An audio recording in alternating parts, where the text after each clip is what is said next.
వేదిక పైన వేదిక ముందు ఆసీనులైన పెద్దలందరికీ నమస్కారం.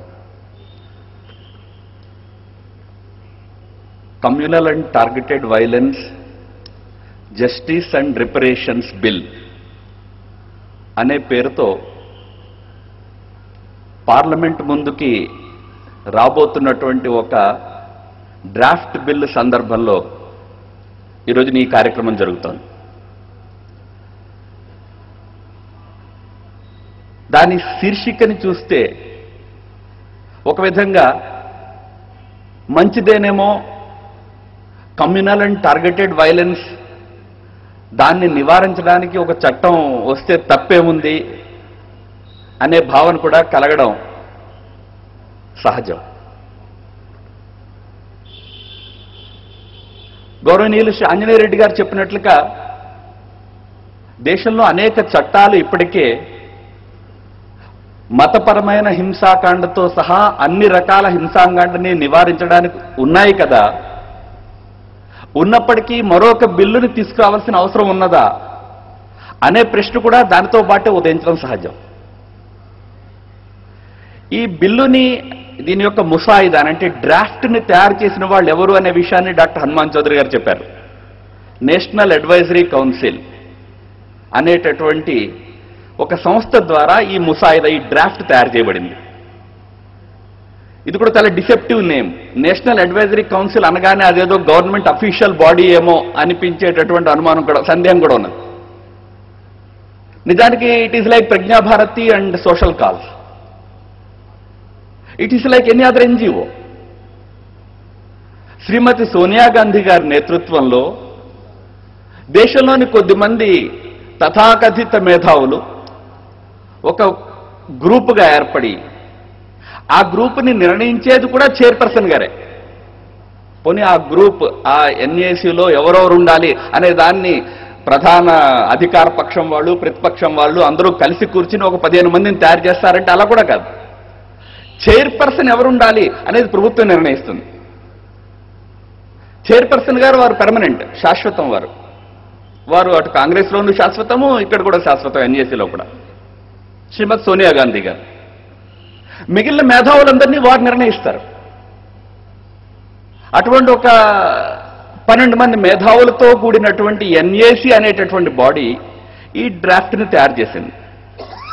సో మొట్టమొదటి ప్రశ్న గౌరవనీయులు ఆంజనేయ రెడ్డి గారు లేవనెత్తినట్లుగా మనకి మరొక చట్టం కావాలా అనేది చాలా ఎంత ఔచిత్యమైన ప్రశ్న అయినట్లుగానే అసలు ఎన్ఏసీకి ఉన్నటువంటి లోకల్ స్టాండ్ ఏమిటి బిల్స్ తయారు చేయడానికి అనేది కూడా అంతే ఔచిత్యం కలిగినటువంటి ప్రశ్న. ఇవాళ రేపు మన దేశంలో అనేక విషయాలను అవుట్సోర్స్ చేస్తున్నాం. అవుట్సోర్సింగ్ ఇండస్ట్రీలో భారతదేశం చాలా బెనిఫిట్ అవుతోంది కూడా. లండన్లో కోర్టుల్లో జరిగే కేసుల యొక్క కేస్ షీట్స్ అన్ని ఇండియాలో తయారైపోతుంటాయి. Outsource to Indian law firms. Information టెక్నాలజీలో అవుట్సోర్సింగ్ ఉంది. ఇప్పుడు భారత ప్రభుత్వంలో ఉండేటటువంటి బ్యూరోక్రసీ బిల్లుల ముసాయిదాలను తయారు చేసేటప్పుడు కూడా అవుట్సోర్స్ చేసేసింది. ఈ డ్రాఫ్ట్ తయారు చేయవలసిన బాధ్యత ప్రభుత్వంలో ఉన్నటువంటి అధికారులది. ప్రభుత్వము రూపొందించే చట్టాల డ్రాఫ్టులు ప్రభుత్వంలో ఉండే అధికారులు తయారు చేస్తారు. కానీ ఇక్కడ విచిత్రమైన పరిస్థితి ఏమంటే ఆ పనిని ఒక ఎన్జిఓకి అప్పగించేశారు. ఆ ఎన్జిఓ తనకి ఉన్నటువంటి అవగాహన ఆధారంగా ఒక డ్రాఫ్ట్ని తయారు చేసింది. ఆ డ్రాఫ్ట్ని తయారు చేస్తున్నప్పుడు ఆ డ్రాఫ్ట్కి ఒక ఎక్స్ప్లెనేటరీ నోట్ను కూడా ఆ ఎన్జిఓ తయారు చేసింది. NAC gave N explanatory note which addresses this very fundamental question raised by Anjaneya Reddy గారు, ఈ మరో చట్టం కావాలా అని. మొత్తము ఈ బిల్లుకి సంబంధించినటువంటి చర్చ అంతా ఆ ఎక్స్ప్లెనేటరీ నోట్ని చదివిన తర్వాతనే ప్రారంభం చేయాలి. ఒక చిన్న హిస్టారికల్ ఫ్యాక్ట్ని మీ ముందు పెట్టి నేను ఆ ఎక్స్ప్లెనేటరీ నోట్లో ఎన్ఏసీ మేధావులు చెప్పిన విషయాన్ని మీ ముందు పెడతాను. 1946వ సంవత్సరంలో దేశానికి స్వాతంత్ర్యం ఇవ్వడం దాదాపు ఖాయము అనే విషయం నిర్ధారణ అయిన తర్వాత దేశాన్ని విభజించకుండా ఆపడానికి ఒక అంతిమ ప్రయత్నాన్ని మహాత్మా గాంధీ గారు చేశారు. That was his final attempt to prevent partition. Jinnah గారి ఇంటికి 19 రోజుల పాటు రోజు పొద్దున్నే చర్చల కోసం వెళ్లారు గాంధీ గారు ఢిల్లీలో. అనేక మంది హిస్టోరియన్స్ ఆ చర్చల గురించి రాశారు. ఆ చర్చల్లో Gandhiji tried his best to appease Jinnah. ప్రతిరోజు మీటింగ్కి వెళ్ళినప్పుడు జిన్నాని గాంధీ గారు ఓ ఖైదే ఆజం జిన్నా, ఓ గ్రేట్ లీడర్ జిన్నా అని సంబోధించి పిలుస్తుండేవారట. జిన్నా ఎప్పుడు గాంధీ గారు మిస్టర్ గాంధీ అని మాత్రమే అనేవాట. 19 రోజుల పాటు ఆ చర్చల్లో గాంధీజీ జిన్నాకి అనేక రకాల ఆఫర్స్ ఇచ్చారు. నువ్వు దేశాన్ని ముక్కలు చేయడము అనే ఒక్క ప్రపోజల్ నువ్వు వదిలిపెట్టేసే, నువ్వేం కావాలంటే అది తీసుకో. And the final offer was you become the premier of the independent India. నువ్వు ఈ దేశపు మొట్టమొదటి పాలకుడు అయిపోవు. స్వతంత్ర భారతదేశం మొదటి పాలకుడు జిన్నాయే అవుతాడు. నేను నెహ్రూ గారికి నచ్చ చెప్తాను, ఆ తంటాలేవో నేను పడతాను. Jinnah flatly refuses. Jinnah calls Gandhiji's proposal mischievous. మీరు చాలా ఆక్తాయి వ్యవహారం చేస్తున్నారు. అండ్ జిన్నాస్ ఆర్గ్యుమెంట్ వాజ్ కి మీరు ఇప్పుడు బ్రిటిష్ వాళ్ళని వెళ్ళిపోవడానికి పంపించేసి ముందు భారతదేశంలో నుంచి పంపించేయడం కోసం అని చెప్పి మీరు అనేకమైన ఆఫర్స్ నాకు ఇస్తున్నారు.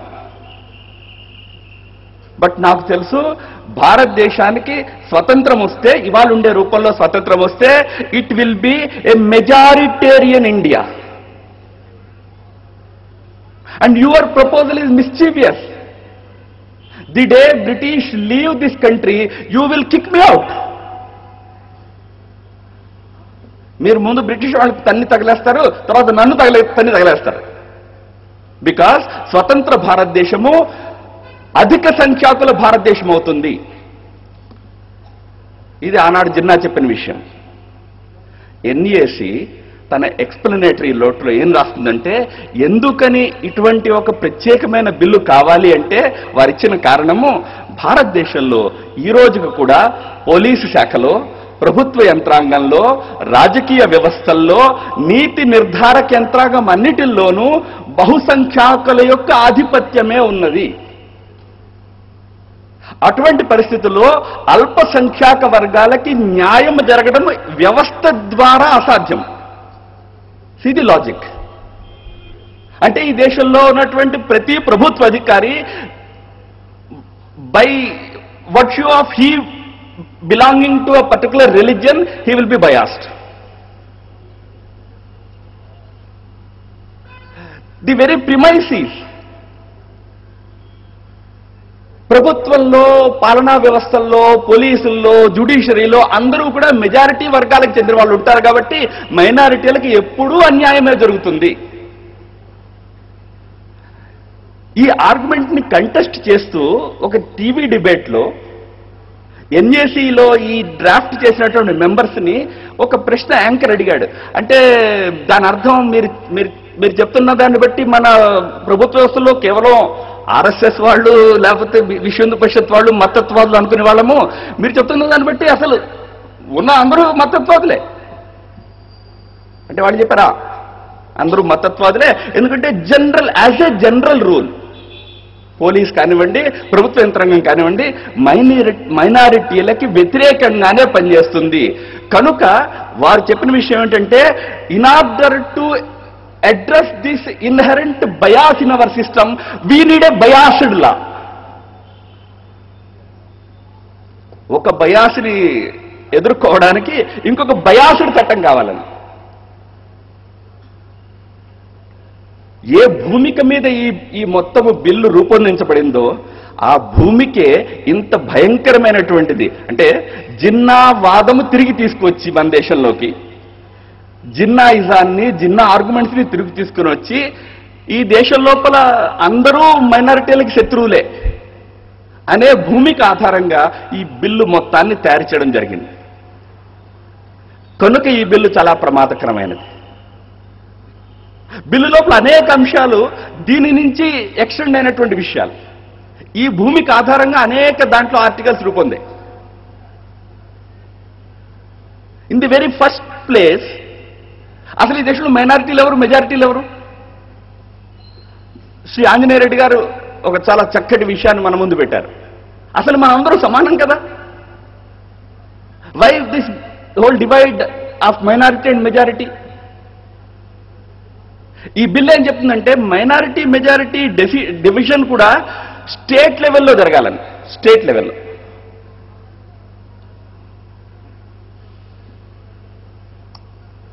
జమాతే ఇస్లామీ హింద్ వాళ్ళది ఒక స్టేట్మెంట్ నిన్న ఢిల్లీలో వాడు రిలీజ్ చేశారు, బిల్లుని గట్టిగా సమర్థిస్తూ. ఈ బిల్లు కావాలని. నేను బిల్లులో కొన్ని విషయాలు మీ ముందు పెడతాను కొద్దిసేపట్లో. కానీ వాళ్ళ ఉద్దేశంలో ఈ బిల్లు ఇంకా చాలా వీక్ బిల్, ఇది ఇంకా స్ట్రాంగ్గా తయారు చేసి పెట్టాలి ఈ బిల్లుని అని. అయితే అందులో వాళ్ళు ఒక గొప్ప మాట చెప్పారు. అసలు ఈ బిల్లుని మతతత్వవాదులు వ్యతిరేకించేస్తున్నారని. అంటే జమాతే ఇస్లామీ ఏమిటి అసలు? జమాతే ఇస్లామీ అని పేరు పెట్టుకుని తామే పెద్ద సెక్యులర్ అయినట్టుగా మిగతా అందరూ మతతత్వవాదులు, దీన్ని వ్యతిరేకించే వాళ్ళందరూ మతతత్వవాదులు అని చెప్పి మతతత్వవాదులు వ్యతిరేకిస్తున్న దాంట్లో వాళ్ళు తప్పుతో పట్టించేస్తున్నారు దేశ ప్రజల్ని. ఏమంటే చెప్తున్నారంటే ఈ బిల్లు హిందువులకు వ్యతిరేకం అంటున్నారు. ఇది అసలు హిందువులకు వ్యతిరేకం కాదు, హిందువులు కూడా అనేక రాష్ట్రాల్లో మైనారిటీలు కదా అని. హిందువులు జమ్మూ కాశ్మీర్లో సంఖ్యాపరంగా మైనారిటీలు. ఈ బిల్లు జమ్మూ కాశ్మీర్కి వర్తించదు.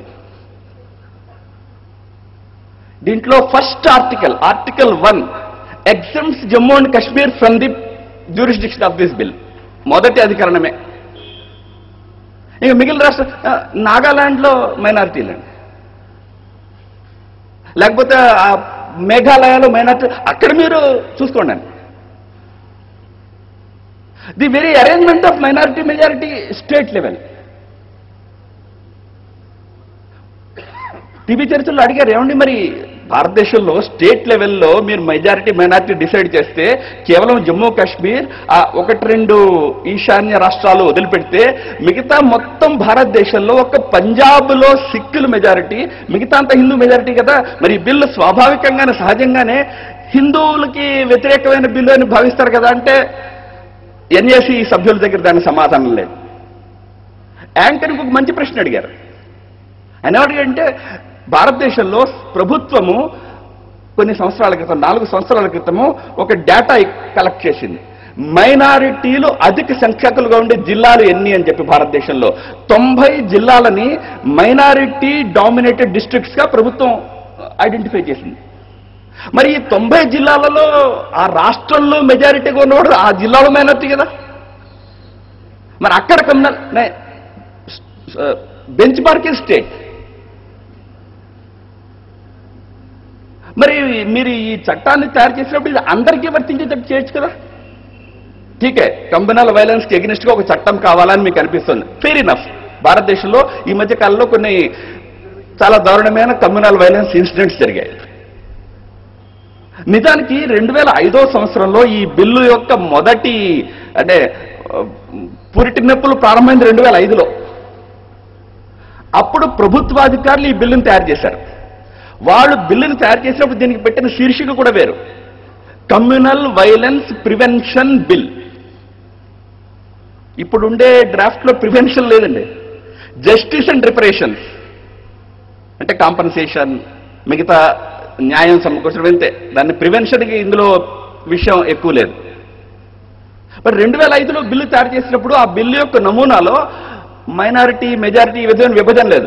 కమ్యూనల్ వైలెన్స్ ఎక్కడ జరిగినా కూడా ఆ వైలెన్స్కి ఎవరు కారకులైనప్పటికీ వారి పట్ల కఠినంగా వ్యవహరించాలి. Fair enough. అటువంటి బిల్లు తీసుకురావచ్చు కదా. మరి ఒకవేళ తథాకథిత మెజారిటీ కమ్యూనల్ వైలెన్స్కి టార్గెట్ అయితే వాళ్ళేం చేయాలి?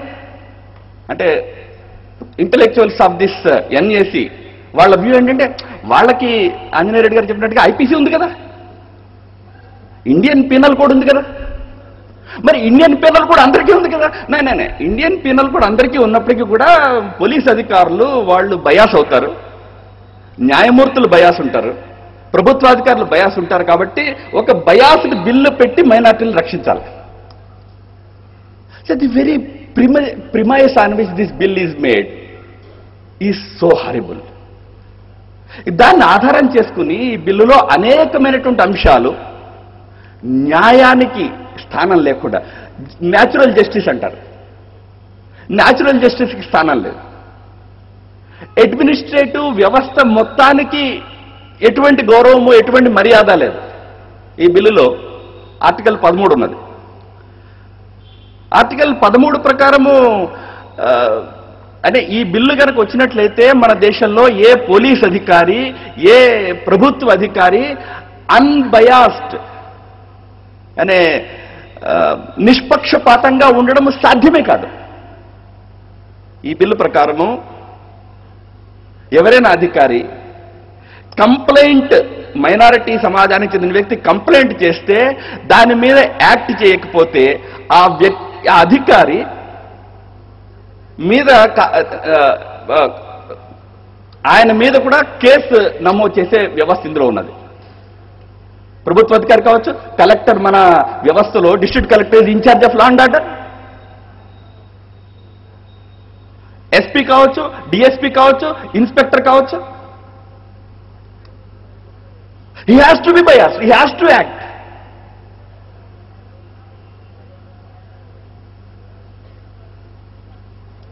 అయ్యే ఖాన్ గారి ఉపన్యాసాన్ని వినడానికి ఇక్కడ పెద్ద సంఖ్యలో అందరూ వచ్చున్నాము. I have to make way for his speech. मैं जल्दी कंक्लूड करूंगा. ప్రభుత్వాధికారుల మీద చట్టపరమైన చర్యలు తీసుకోబడతాయి. ఆర్టికల్ 14 కమ్యూనల్ డిస్టర్బెన్స్ అవుతున్న ఏరియాస్లో సేన కానీ పారామిలిటరీ ఫోర్సెస్ కానీ నియుక్తి పరిస్తే వాళ్ళు ఉండగా కనుక అక్కడ కమ్యూనల్ వైలెన్స్ జరిగితే బ్రిగేడియర్ని అరెస్ట్ చేయొచ్చు. ఆ బిఎస్ఎఫ్ఓ, సిఐఎస్ఎఫ్ఓ, సిఆర్పిఎఫ్ అధికారులు వాళ్ళు అక్కడ ఎవరైతే ఉంటారో, స్పాట్లో ఉంటారో వాళ్ళ మీద కూడా చేయవచ్చు. ఎందుకంటే వాళ్ళు కూడా బ్యాసిల్గానే ఉంటారు. Victim is always from a minority community. Majority cannot be a victim. రేపు ఏ ప్రభుత్వ అధికారి ఈ బిల్ వచ్చిన తర్వాత నిష్పక్షపాతంగా వ్యవహరించలేడు. He has to be biased. Otherwise, he will be prosecuted.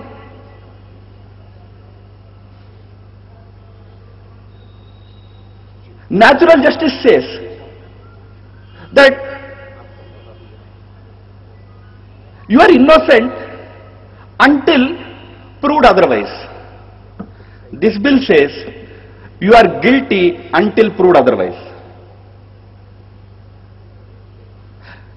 ఒక ఫిర్యాదు రాగానే ఆటోమేటిక్గా నువ్వు దోషమైపోతావు. నేను దోషిని కాదు అని తర్వాత నిరూపించుకో. ఆల్రెడీ ఈ ప్రొవిజన్ లేనప్పుడే పరిస్థితి ఎలా ఉందో ఆంజనేయ రెడ్డి గారు చెప్పారు. శుక్రవారం రాత్రి అలా జైల్లో పడేస్తారు.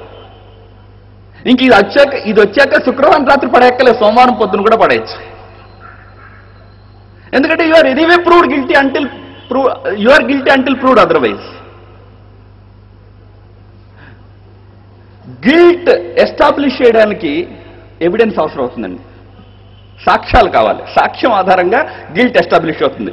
This bill says presumption is evidence. సాక్ష్యం అక్కర్లే, జనరల్ ప్రిజంప్షన్ ఈజ్ ఇనఫ్. ఈ ఎస్పీ ఆంజనేయ రెడ్డి గారు కదా, డీజీపీ ఆంజనేయ రెడ్డి గారు కదా, ఈయనైతే చేసుంటాడు ఏదో గడబడు అని. ఎందుకు ఆయన by virtue of he being Anjaneya Reddy గారు, by virtue of he being Hanuman Chowdary గారు. Presumption is evidence. ఇంకా ఎవరు నిష్పక్షపాతంగా ఈ బిల్లు వచ్చిన తర్వాత వ్యవహరించగలుగుతారండి? Do we expect our bureaucracy, our police force, our army, our law enforcement agencies to be unbiased, impartial, or we make them exposed to such laws?